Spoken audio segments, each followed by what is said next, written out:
Hello दोस्तों, आज इस वीडियो में बात करने वाले हैं म्यूचुअल फंड के बारे में। आज हम इस वीडियो में देखेंगे कि आप जो म्यूचुअल फंड में इन्वेस्ट कर रहे हो, क्या आपका म्यूचुअल फंड सही है या गलत है। मेरे बोलने का मतलब ये है कि आपका जो म्यूचुअल फंड है आपके साथ कुछ गड़बड़ी तो नहीं कर रहा है, यानी कि मार्केट के कुछ और रिटर्न है और आपके म्यूचुअल फंड के कुछ और रिटर्न मिल रहे। इस वीडियो में हम यही कुछ डिस्कस करेंगे कि आपका म्यूचुअल फंड सही है या गलत है। और इस वीडियो में आपको मैं ये भी बताने वाला हूँ कि कैसे आप पहचान सकते हो कि मेरा म्यूचुअल फंड सही है या गलत है। और इस वीडियो के आखिरी में मैं आपको कुछ म्यूचुअल फंड के नाम भी बताऊंगा जो काफ़ी अच्छे भी है, उनके रिटर्न्स भी अच्छे हैं, उनके होल्डिंग्स भी अच्छे हैं। तो चलिए अब बात करते हैं कि म्यूचुअल फंड आखिर में है किसके लिए। म्यूचुअल फंड उनके लिए है जिनके पास टाइम नहीं है शेयर मार्केट को देने के लिए, और म्यूचुअल फंड उनके लिए है जिनके पास एक फ़िक्स अमाउंट होता है हर मंथली इन्वेस्ट करने के लिए। वो चाहते हैं कि मैं ज़्यादा टेंशन नहीं लूँ और मुझे कुछ अच्छे रिटर्न्स भी मिले और जो मेरा अमाउंट है वो अच्छी तरह ग्रो भी हो। एक्चुअली म्यूचुअल फंड में क्या होता है कि हम पैसा म्यूचुअल फंड को देते हैं, एक फ़ंड मैनेजर को देते हैं। फ़ंड मैनेजर अपना दिमाग लगा के, जो फ़ंड मैनेजर रहते हैं काफ़ी प्रोफेशनल होते हैं। एक्चुअली उनका काम ही ये रहता है चौबीसों घंटा कि वो अच्छे शेयर देख के आप जो म्यूचुअल फंड में पैसा इन्वेस्ट किए हो वो आपका पैसा उठा के उन शेयर में लगाते। अगर आप मोटा माटी ऐसा समझो कि आप 1% ये हो और ये बीच में म्यूचुअल फंड है और ये शेयर है, तो आपको एक्चुअली शेयर के बारे में ज़्यादा नॉलेज नहीं है, पर बीच में जो फंड मैनेजर है, जो म्यूचुअल फंड है, तो आप अपना पैसा म्यूचुअल फंड को दोगे, आप अपना पैसा म्यूचुअल फंड को दोगे। और म्यूचुअल फंड का काम ही ये है कि अच्छे शेयर ढूंढना और अच्छे शेयर में आपका पैसा लगाना। तो जो ये म्यूचुअल फंड रहेगा आपका पैसा अच्छे शेयर में इन्वेस्ट करेगा और आपको अच्छे रिटर्न्स दिलाएगा। अगर बात करें म्यूचुअल फंड के रिटर्न्स की, तो ईयरली आपको 12 से 13% मिल जाता है। म्यूचुअल फंड में ज़्यादा आप रिटर्न्स की एक्सपेक्ट नहीं कर सकते कि मुझे ज़्यादा रिटर्न्स मिले। शेयर में क्या होता है कि हमने किसी शेयर में इन्वेस्ट कर दिया, वो 6 महीने में डबल हो जाता है, कोई 1 साल में डबल हो जाता है, कोई 2 साल में, पर हमें ये नहीं पता रहता है कि वो कब डबल होएगा। और उसमें रिस्क भी रहता है क्योंकि आपको शेयर के बारे में ज़्यादा नॉलेज नहीं रहता है। आजकल कितने शेयर है जिसमें पंप एंड डंप होते हैं, आपको हाई प्राइस पे बाय कराएंगे और आप हाई प्राइस पे बाय करके फंस जाओगे। तो शेयर में क्या होता है, बहुत लफड़े होते हैं, हमको उतना समझ में नहीं आता है कि हम कैसे इन्वेस्ट करें। न्यूज़ में तो दिखेगा ये शेयर ट्रेंडिंग में, ये इसका इतना टारगेट है, इसको बाय कर लो, उतना चला जाएगा, पर एक्चुअली क्या होता है एंड में जाके हम फंस जाते हैं। पर म्यूचुअल फंड में ऐसा कुछ भी नहीं होता है। जो फंड मैनेजर रहते हैं का मतलब उनका काम ही एक्चुअली यही है, वो पढ़ाई करके फंड मैनेजर बने इसके लिए ताकि आपके पैसे को संभाल सके। तो वो क्या करते हैं कि आपने जो पैसा इन्वेस्ट किया वो आपका पैसा शेयर में लगाते अपने दिमाग से, और उनको एक्चुअली पता रहता है कि हमें कौन से शेयर में पैसा लगाना है, क्योंकि वो हमारी तरफ 50 और 60 हज़ार रुपये के शेयर नहीं खरीदते। वो हज़ारों करोड़ के, 2000 करोड़ के उनके ट्रांजैक्शन होते हैं, उनके बड़े बड़े ट्रांजैक्शन होते हैं। तो वो जो कंपनी में इन्वेस्ट करते हैं वो कंपनी से बात करके इन्वेस्ट करते हैं कि हम आपके कंपनी में इतना इन्वेस्ट कर रहे हैं, आपके कंपनी का फ्यूचर क्या है। तो उनको सारी डीप नॉलेज पता रहती है। जो फंड मैनेजर रहते हैं उनको सारी छोटी से छोटी बात पता रहती है कि हमको पैसा कहाँ लगाना है। और दूसरी बात, उनको ये पता रहता है फंड मैनेजर को, जो म्यूचुअल फंड, कि अब मार्केट कब गिरने वाला है। हमें पैसा यहाँ से निकाल के, मतलब इस शेयर में हमने पैसा लगाया है, तो इस शेयर में से निकाल के हमें अब कहाँ पे पैसा लगाना है। तो इनको ये सारी बातें पता रहती है क्योंकि उनका काम ही ये है। तो एक म्यूचुअल फंड इनके लिए भी है जो टेंशन नहीं लेना चाहते हैं, जो बहुत कुछ मार्केट को लेके नहीं सोचना चाहते कि पी रेशियो क्या होता है, बुक वैल्यू क्या होता है, इसका हाई प्राइस है, लो प्राइस है, आज गिर जाएगा मार्केट, आज ये हो जाएगा, ये शेयर का प्राइस 5% गिर गया, इसका प्राइस 10% गिर गया। अगर ये सब सारा टेंशन नहीं पालने का है तो म्यूचुअल फंड उनके लिए बेस्ट है, क्योंकि आपका मंथली एक अमाउंट कटेगा, म्यूचुअल फंड के पास जाएगा, म्यूचुअल फंड आपका पैसा लगाएगा। ईयरली आप मोटा माटी बोल सकते हो एक 12 से 15% का रिटर्न आपको ईयरली मिल जाता है आपके अमाउंट पे। ये रिटर्न्स ज़्यादा भी हो सकता है, ज़्यादा से ज़्यादा 27%, 27%, 30%। अगर कोविड के बाद देखें तो जो हमारा इंडियन मार्केट है काफ़ी भागा है, तो ज़्यादातर जो म्यूचुअल फंड है उनके पैसे डबल हो गए 2 साल में ही, 2.5 साल में ही। तो आने वाले टाइम में तो हम इतना उम्मीद नहीं रख सकते। हाँ, पर आप इतना उम्मीद रख सकते हो कि जो आपका पैसा है 12 से 14-15% के हिसाब से बढ़ सकता है ईयरली। और ऐसा नहीं है कि जो आपने अमाउंट इन्वेस्ट किया है वही 12% के हिसाब से बढ़ेगा। मेरे बोलने का मतलब, आपने एग्जांपल के लिए 1,000 रुपये इन्वेस्ट किया है, वो 12% के हिसाब से वो ग्रो हुआ है।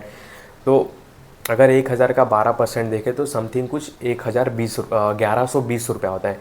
तो नेक्स्ट ईयर जो आपका 12% है वो 1120 के हिसाब से ग्रो होएगा, ना कि 1,000 के हिसाब से। तो ऐसा भी आप समझ सकते हो। और इस वीडियो में हम ज़्यादा डीप नहीं जाने वाले, बेसिक बात करने वाले जो एक्चुअली में कस्टमर को जो म्यूचुअल फंड में इन्वेस्ट कर रहा है उनको पता रहना चाहिए। तो मोटा माटी ये बोलने का मतलब है कि ये एक आप हो और ये बीच में फ़ंड मैनेजर है, म्यूचुअल फंड है, और ये शेयर का प्राइस है, ठीक है, शेयर है। तो एक्चुअली हमको शेयर के बारे में उतना नॉलेज नहीं है, तो इसके लिए हम अपना पैसा म्यूचुअल फ़ंड को देते हैं। और म्यूचुअल फ़ंड अपना दिमाग लगा के, क्योंकि उनका काम ही है, उनका एक्चुअली काम ही है कि पैसा इन्वेस्ट करना अच्छी जगह पे, तो ये आपका पैसा अच्छी जगह पे इन्वेस्ट करता है। तो इसको हम बोलते हैं म्यूचुअल फंड का बेसिक मतलब। इतना नॉलेज तो आपको पता रहना चाहिए। अब बात करते हैं कि आपका जो म्यूचुअल फंड है वो सही है या गलत है। आपके जो म्यूचुअल फंड का रिटर्न अच्छा दे रहा है कि नहीं दे रहा है, ये बात करते हैं। अगर आपको जानना है कि मेरा म्यूचुअल फंड सही है या गलत है, मेरे म्यूचुअल फंड के रिटर्न में कुछ गड़बड़ तो नहीं है, मेरा म्यूचुअल फंड कुछ गड़बड़ तो नहीं कर रहा है ना, तो आप सिंपल एक फार्मूला आजमाओ। आप निफ्टी 50 का एक चार्ट उठाओ और उसके 1 मंथ का चार्ट देखो कि निफ्टी ने 1 मंथ में कितना रिटर्न दिया है। एग्जाम्पल के लिए निफ्टी ने 1 मंथ में 10% का रिटर्न दिया है।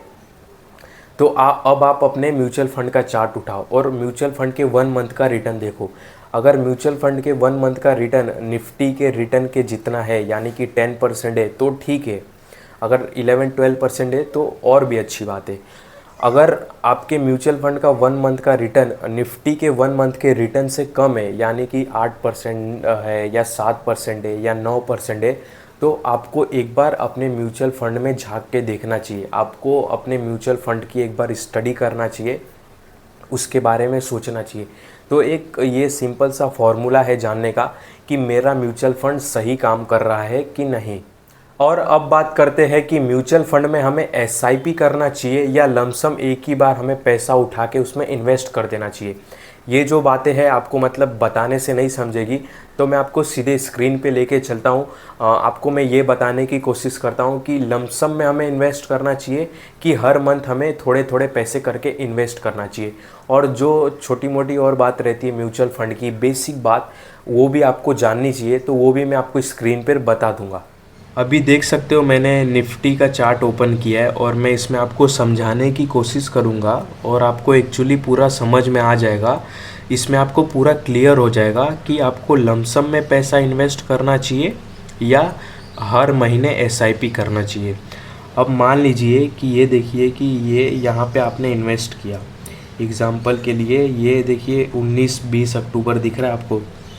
यहाँ पे निफ्टी तब था 8,600 रुपये, कुछ 8,600 रुपये, ठीक है।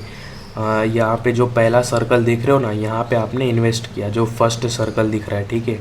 यहाँ पे आपने 10,000 रुपये इन्वेस्ट किया। अब आपने ये इन्वेस्ट कब किया?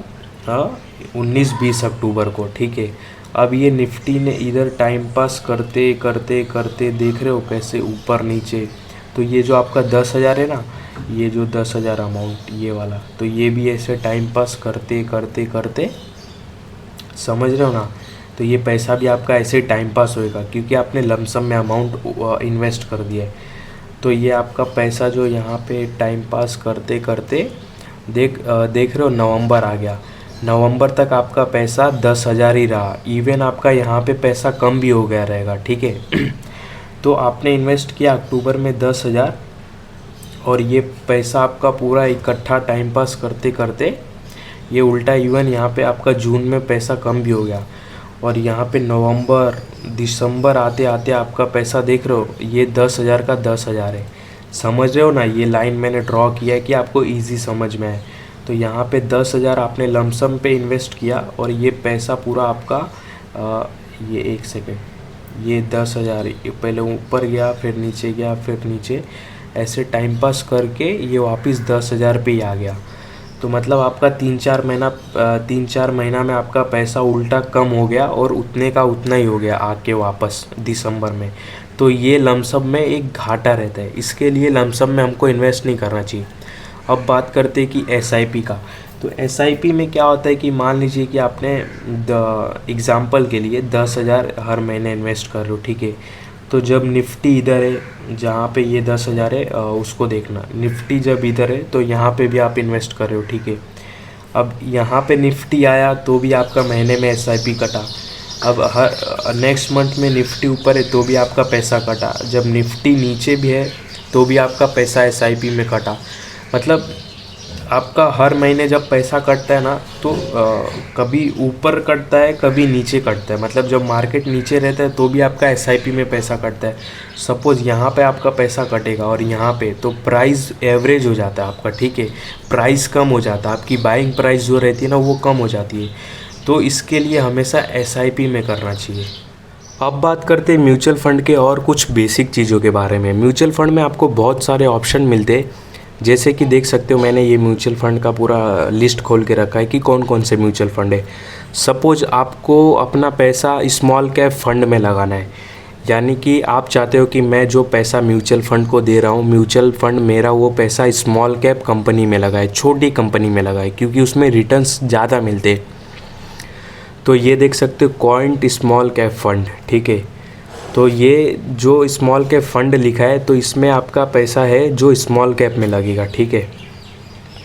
अब इसमें देख सकते हो कि इसमें लिखा है एक मोतीलाल ओसवाल, एक सेकंड, ये Motilal Oswal mid cap fund. मतलब मिड कैप फंड मतलब यानी कि आपका जो पैसा है वो मिड कैप कंपनी में लग रही है, ना बड़ी कंपनी ना छोटी कंपनी, जो मिड कैप कंपनी रहती है उसमें।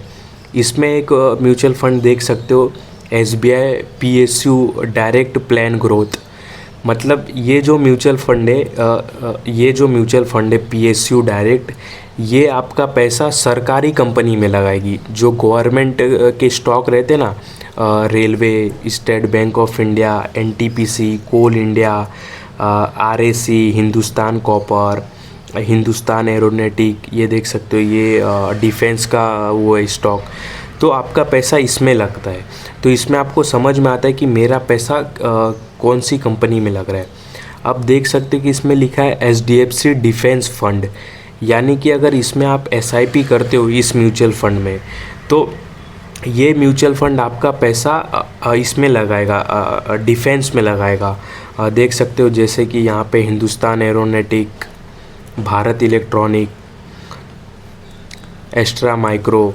तो आपका ये सारा जो पैसा है ना ये डिफेंस में लगेगा। और अगर आप चाहते हो कि मेरा पैसा इसमें लगे, क्या बोलते हैं कि टेक्नोलॉजी में लगे, IT शेयर में लगे, तो एक सेकंड में आपको सर्च करके दिखाता हूँ। टेक्नोलॉजी लिखेंगे ना तो आ जाएगा, टाटा म्यूचुअल फंड, हाँ इधर है, हाँ ये देखो, ये टेक्नोलॉजी वाला म्यूचुअल फंड है। अबे कुत्तो। तो हाँ दोस्तों, हम कहाँ थे कि ICICI प्रूडेंशियल टेक्नोलॉजी।